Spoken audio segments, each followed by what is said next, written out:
bloggers accountable for their online content. It is important to note that one of the greatest challenges facing the Philippine government in the West Philippine Sea, aside from China's bullying, unlawful activities, and aggressive actions, is combating the spread of fake news and disinformation that obscures the true narrative of events in the West Philippine Sea, leading to confusion and division among our people. Teka lang, sir.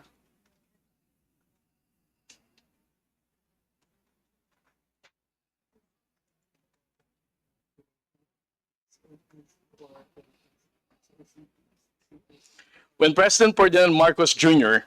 took office in 2022 and declared that he would not surrender an inch of our territory to any foreign power, many questioned the meaning behind his words, especially since the previous administration claimed that all was peaceful and under control in the West Philippine Sea. This misconception stemmed from the belief that the prior administration had effectively managed the situation in the West Philippine Sea. Between 2016 and 2022, only 3 incidents were reported to the media. The first one is in 2019, when Filipino fishermen from Mindoro reported that their boat, FB Jimber, was rammed by the Chinese maritime militia in Recto Bank. The second incident was in 2021, when the AFP chartered resupply boat was hit by water cannon. And the last one on that same year, when over 210 Chinese maritime militia were reported by the Philippine Coast Guard swarming near Julian Felipe Reef. The limited reporting of these incidents, combined with the narrative that the former president's diplomatic effort had successfully convinced Xi Jinping to allow our fishermen to operate freely, contributed to the false sense of security among the Filipino people regarding the West Philippine Sea. Therefore, for President Marcos to deliver his commitment of not surrendering a square inch of our territory to any foreign power, he has to unite the Filipino people.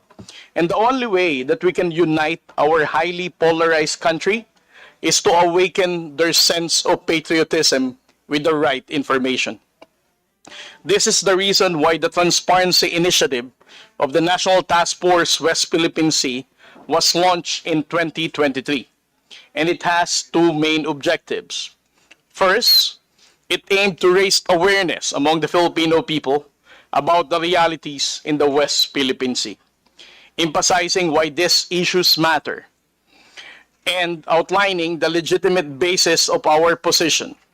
It is important to highlight that President Marcos' commitment of not surrendering is a goal that may be challenging if Filipinos lack enough understanding of what we are fighting for. It is an open book that President Bongbong Marcos has inherited a nation where fake news and disinformation have dominated the discourse surrounding the West Philippine Sea issue. Secondly, the Philippines sought to expose Chinese aggression to help the global community to recognize that there exists a powerful nation in this region that disregards international law, jeopardizing peace and stability in this part of the globe. We wanted the world to understand that the Philippine struggle in the West Philippine Sea is not merely about our maritime jurisdiction. It is a fight for everyone who supports a rules-based order and believes that international law serves as the equalizer for all nations, regardless of size. Fortunately, over the past 2 years, we have successfully achieved our objectives. Regarding the awareness of the Filipino people, a recent survey conducted by Okta Research revealed that 84% of Filipinos support the national government's efforts to defend and assert our maritime rights in the West Philippine Sea. Additionally, a Pulse Asia poll indicates that 7 out of 10 Filipinos are unlikely to support pro-China candidates in the upcoming 2025 midterm election. However, As we have successfully countered fake news and established a strong factual narrative in cyberspace, we have seen a significant increase in pro-China trolls. This has only strengthened the resolve of the National Task Force West Philippine Sea to be more transparent in exposing China's actions, as no amount of falsehood can prevail against the truth. Despite our efforts, social media platforms, as reported by the DICT in the last committee hearing, have become the primary medium for these trolls to disseminate disinformation and fake news, reaching a large portion of our population. The narrative of these trolls can essentially be categorized into 5 main arguments. First, they claim that our legal standing in the West Philippine Sea is weak. They undermine the 2016 Arbitral Award, and they even asserted that the PRC holds a much more justifiable historical claim with regard to their 9 now 10 lines.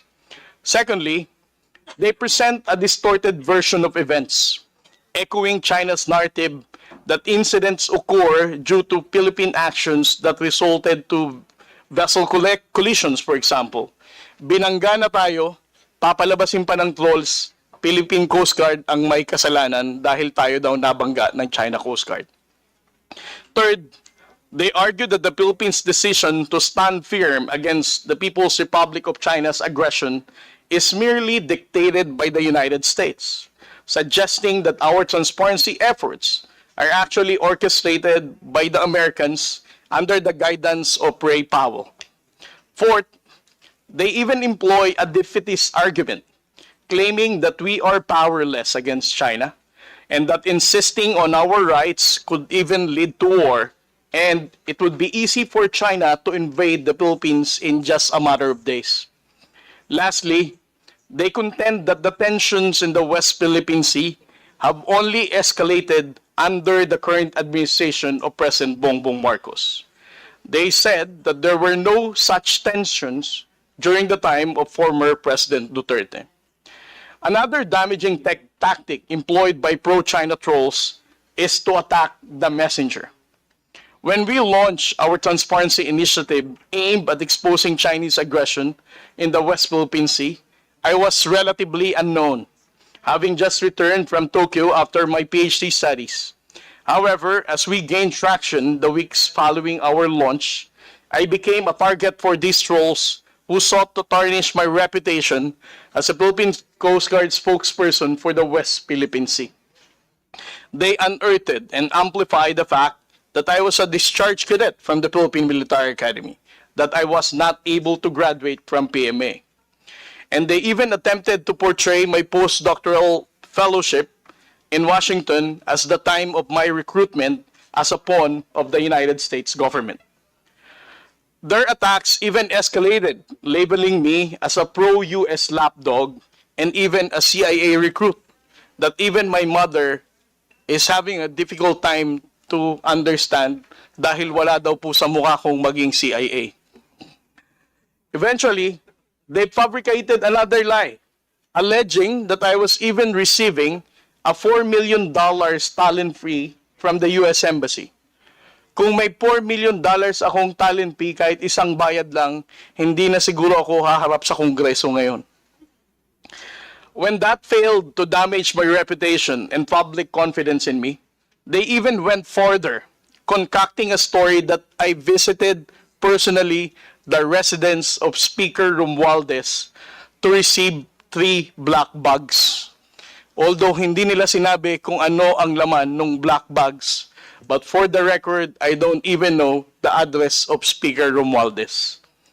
While these lies are absurd, and they're not only frustrating, but also deeply unfair to my family, I am committed to my role in exposing Chinese aggression and raising awareness among the Filipino people so that we can unite as one nation with a renewed sense of patriotism.